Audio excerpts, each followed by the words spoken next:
right, so this is putting Charles' law, Boyle's law, and Guy-Lussac's law all together in one. Okay, and we predicted last time what it would look like.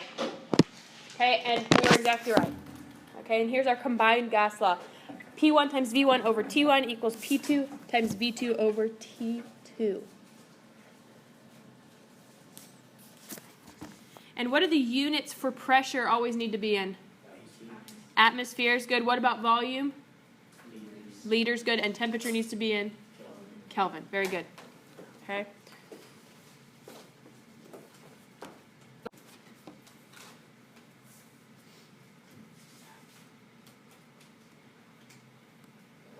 We're going to go ahead and try a practice here with our combined gas law. With this problem, you don't have to write it down word for word like I have it. Okay, try to abbreviate it a little bit. I know it's kind of long, but basically take out what you need here.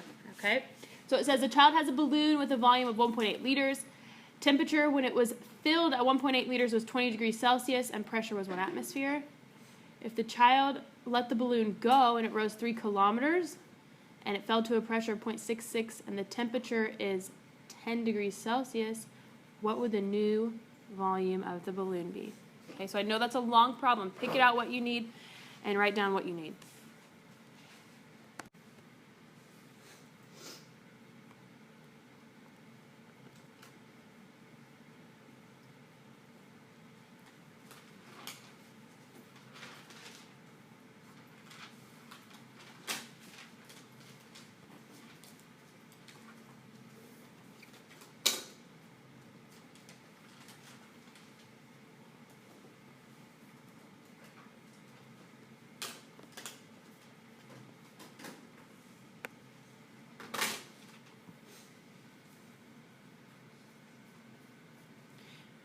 All right, so for this problem, we're going to go ahead and start making our list of our variables in the margin.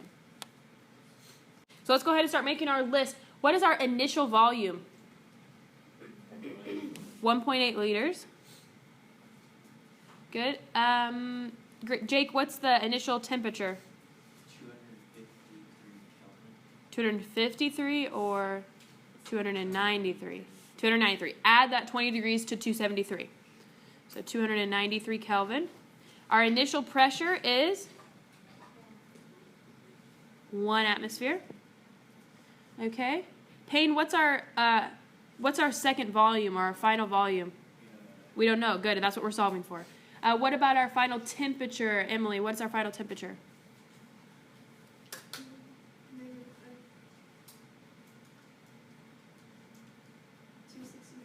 263 Kelvin. Very good. And our final pressure, Andy, is what? 0.667. Very good. Okay, does everyone see where all these numbers came from? We're good with our variables?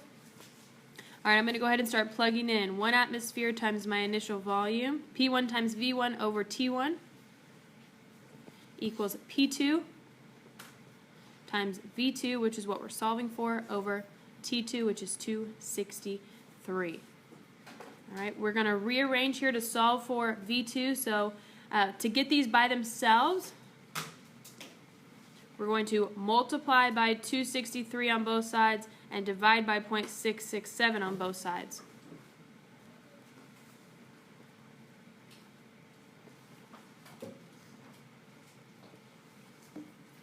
And that's to get V2 by itself.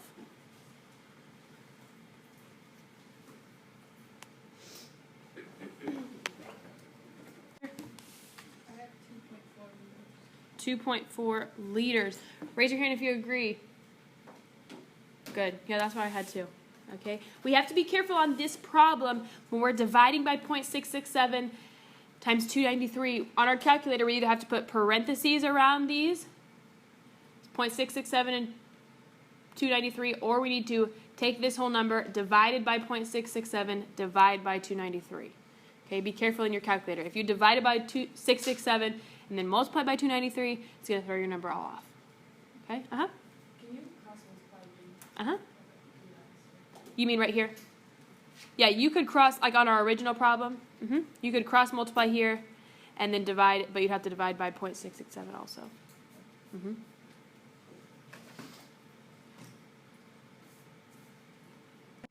Here's another practice with combined gas law.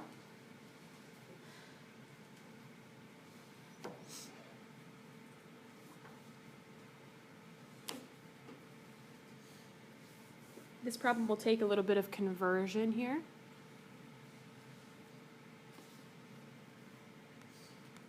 Okay, so let's go ahead and start looking through this combined gas law problem. P1 times V1 over T1 equals P2 V2 over T2. Okay? Our initial volume is, Carolyn, what's our initial volume? 3.25 liters. Good. And Brenna, what's our initial pressure? 2.4 ATM. 2.4 ATM. Okay, perfect. So tell me how you got to that ATM. I divided the 1825 by 760. Good. So we're going to take 1825 millimeters of mercury, and we're going to convert that to atmospheres. And we know that 1 atmosphere is equal to 760 millimeters of mercury. Very good. So we're going to divide 1825 by 760. Okay, we get 2.4. So our initial temperature, Sarah, is what? 297.5 Kelvin. Okay. Our final volume, Isabella, is what?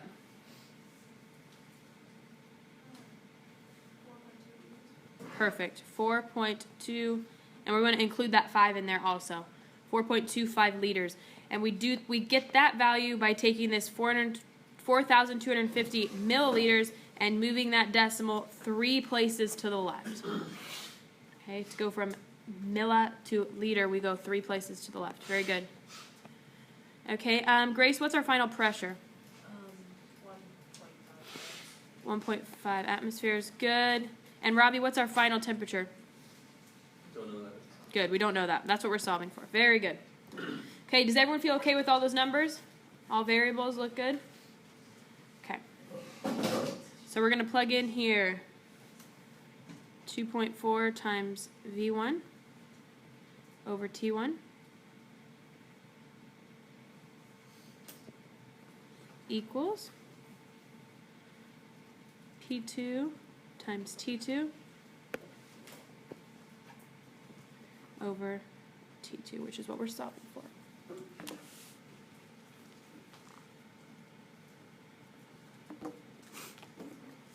This one we can definitely cross multiply and divide. Okay, it's a lot more clear since we're solving for one that's on the bottom.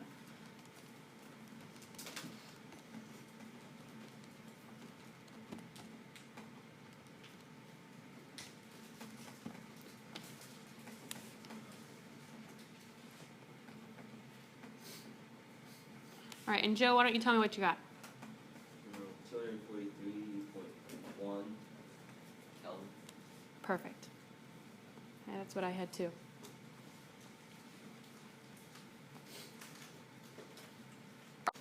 Okay, so Avogadro's principle has to do with the volume of a gas and 1 mole of the gas. So I want to let you go ahead and get this written down, and then I'll talk through it a little bit, okay? Principle, okay? This first bullet tells us under equal conditions, equal volumes of gas contain the same number of particles. Okay, so that's the same number of molecules or same number of atoms, depending on depending on what element it is.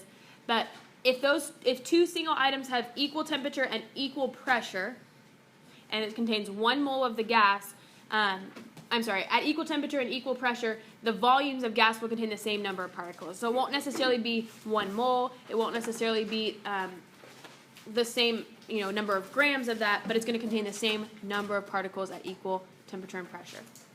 Okay, but Avogadro's principle tells us specifically at STP, 1 mole of a gas always occupies a volume of 22.4 liters. So this is a conversion factor that we're going to have to use a lot, and we're going to start moving into a little bit of stoichiometry with our gas values.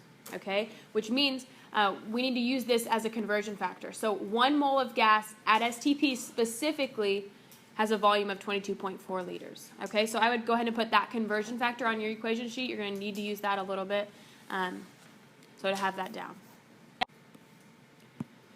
Okay, this lets us connect the temperature, pressure, volume, and the number of moles of a gas. Okay, so this lets us look at every single one of those elements for gases that are not at STP.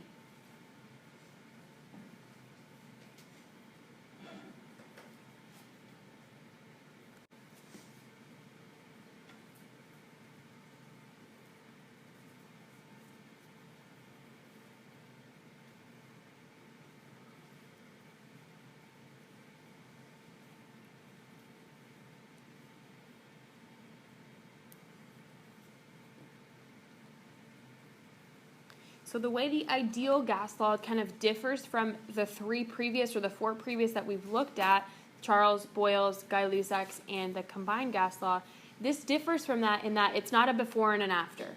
We're looking at kind of a snapshot of that gas. We're not looking at a before and after a change. We're looking at one specific time when it's at this temperature, at this pressure, at this volume, and this many number of moles. Okay? So if something's at STP and we have 1 mole of the substance, we know we have 22.4 liters of it. But for when it's not at STP and when we don't have those perfect conditions, we can use the ideal gas law to help solve for any one of those variables. Okay? So here is our ideal gas law. PV equals nRT.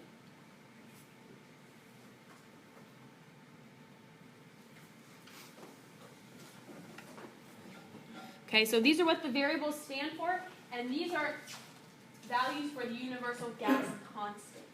Okay, the universal gas constant is that R value. So I want you to have this top one right here. Okay, when you write all this down, I want you to have just the top one, because it's in liters, atmospheres, moles, and Kelvin, and those are all the units that we always use. Okay, so I only want you to write this top one for your universal gas constant. Slide. You don't necessarily have to have this in your notes. I'm kind of just showing you where R comes from and how it works, okay? So this is what we just talked about. If we solve for R by itself, it's PV over NT, and this is where R comes from, is when we have ideal conditions. We're at STP, so 1 atmosphere and 273 Kelvin, and we have 1 mole of gas, which we know equals 22.4 liters. If you do that math, it comes out to 0.0821. Okay, so that's where R comes from. It's not just an arbitrary number. It's not made up. This is for the value of it at perfect conditions. It just so happens that this gas constant works for every possible variation of a gas. So these are just a few more things to sum up the ideal gas law. We talked about this a little bit. We use this equation when we have only one set of our variables. Only one temperature, one pressure, one volume, 1 mole, whatever. Okay, we're not using a before and an after, or an initial and a final.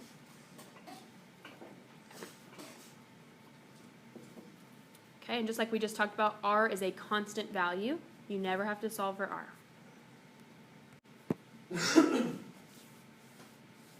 When we solve for the ideal gas law, you'll be given 2 of those variables, or 3 of those variables, and you solve for the other one. Okay, you'll be given pressure, volume, moles, and you have to solve for temperature. Any variation of that, but you'll be given 3, you know R, and you solve for that other variable.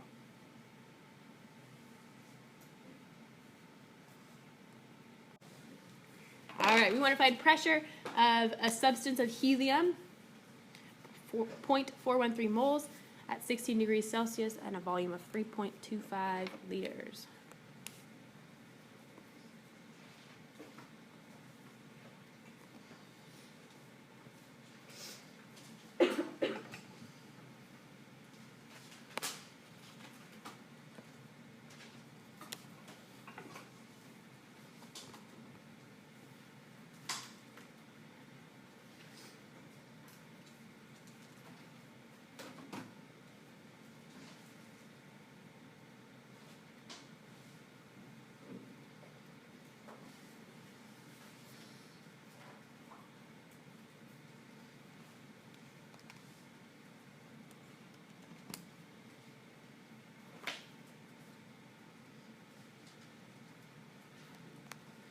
All right, does everyone agree with these variables over here?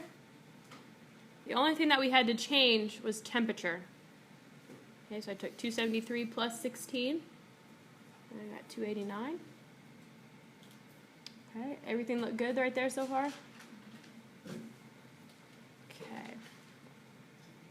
So my ideal gas law, PV equals nRT.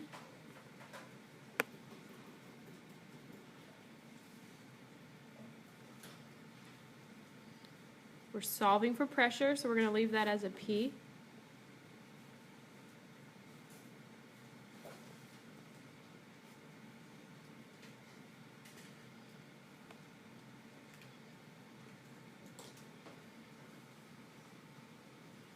All right, so to get the P by itself, what do I need to do mathematically? What algebraically do I need to do? Divide by what? Good, 3.25 on both sides. So it gets rid of it there, and it leaves us with an equation to solve.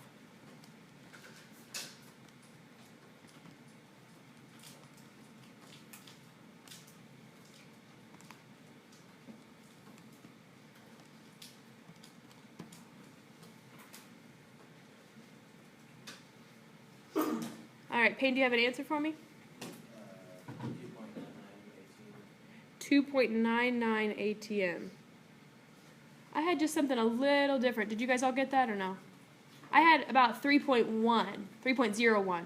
Okay? So it might just been a calculator thing plugged in one number wrong, but that's essentially pretty close. So we're right at about 3 atmospheres. I had 3.01, so those are extremely close. Okay? How do we know that our answer is going to come out in atmospheres? Well, it asks you to find it in atmospheres, but the reason we know it's going to come out is because of the R that we used. Okay, the R value was liters times atmosphere over moles times Kelvin. So that means our values have to come out using those units. Okay, so we know that our volume is going to come out in liters, which is good. I'm sorry, our pressure is going to come out in atmospheres.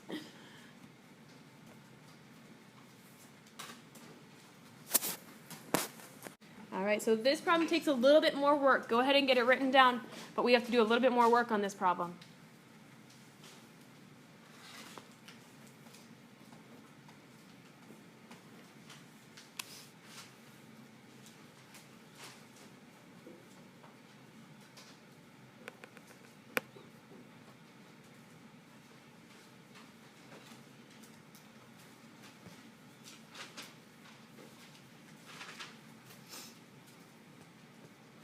Okay, so what does this 85 grams of oxygen tell us, or what does that tell us we need to be doing? Yeah, we have to convert it to moles because nowhere in our equation does it ask for mass of something. It asks for moles of something. So we need to convert that 85 grams of O2, we need to convert that to moles. Okay, so grams goes on the bottom, moles goes on top. If it's moles to grams, moles always gets the what? Always gets the 1. And the grams of O2 is not 16, but it's 32. Good.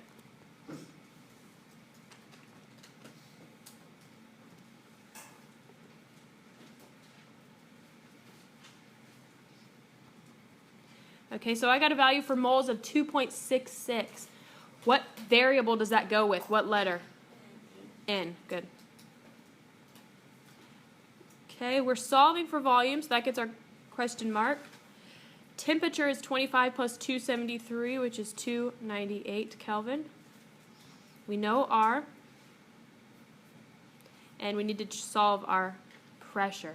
Convert that pressure. So we start with 104.5 kPa, or kilopascals. We want to get rid of kilopascals, so we put it on the bottom. We want to go 2 atmospheres. Okay, here atmospheres always gets the 1. And how many kilopascals are in 1 atmosphere? Good. 101.325.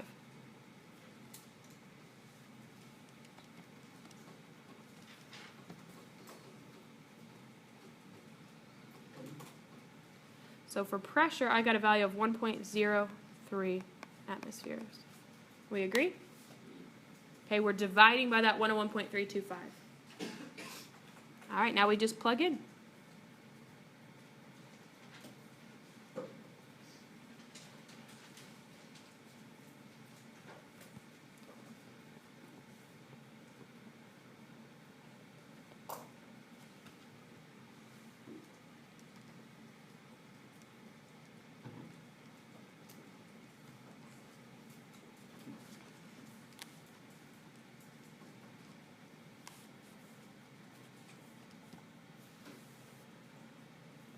All right, Abby, what'd you got?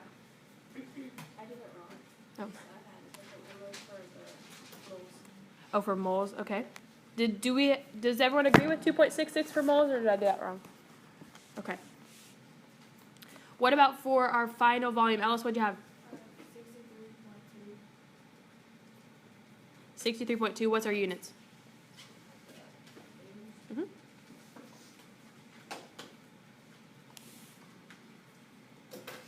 Does that look like what other people were getting? That's what I had. Okay.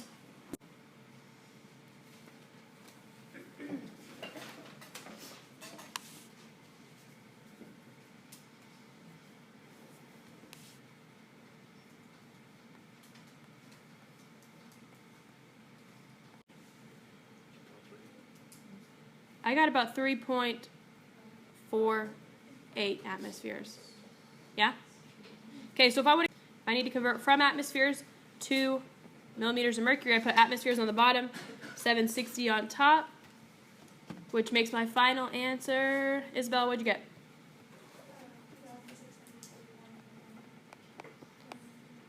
Perfect.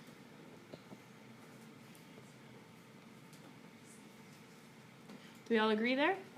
2,660. Okay, that's just a rounding thing, then that's fine. Yeah, so if your final answer is just a little bit different, it's just a rounding thing. All right, so that's where we're going to stop for today.